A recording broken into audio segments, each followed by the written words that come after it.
When you open the book of Esther, you notice something strange. God's name doesn't appear even once. A book of the Bible without God. Sounds paradoxical. But look closer, and you'll see his fingerprints all over history. The hidden name and the hidden face. The name Esther itself carries a mystery. In Persian, it means star, but in Hebrew, it's connected to the word Hester, meaning hidden. Hidden face.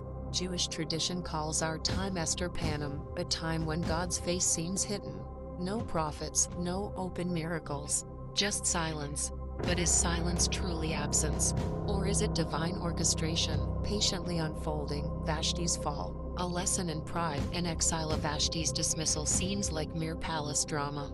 But on a deeper level, it reflects Israel's own fall, becoming self-satisfied, neglecting their divine purpose, and facing exile.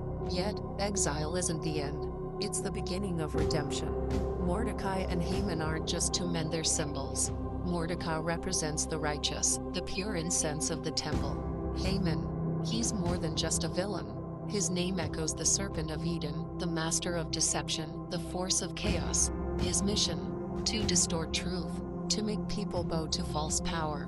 But Mordecai's refusal teaches us, stand firm even when evil seems to rule.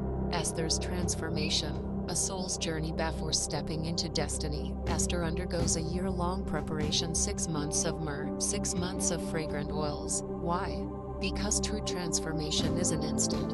Myrrh represents dying to ego. The oils, the fragrance of inner refinement. It's the path of every soul stripping away impurity to reveal divine beauty. Why 3 banquets? Esther didn't expose Haman immediately. Instead, she invited him to 3 banquets. Why delay?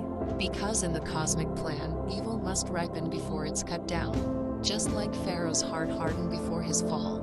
Even now, when lawlessness seems unchecked, remember judgment doesn't sleep. For 30 days, the king doesn't call Esther. To approach uninvited means death, unless the golden scepter is extended. 30 days a time of uncertainty, silence, testing.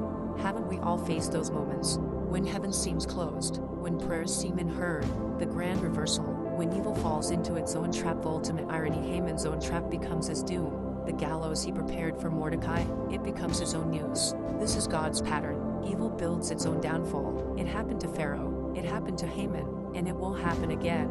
The divine timeline. Nothing is forgotten. Never felt like your good deeds go unnoticed? That justice is slow. Look at Mordecai. His kindness was recorded, then seemingly forgotten until the exact right moment when it was needed. God's delays are not denials. They are setups for perfect timing. Kabbalah teaches that evil operates through cliffed spiritual shells that block divine light. Arrogance, spiritual numbness, corrupt power, doubt, material obsession, confusion.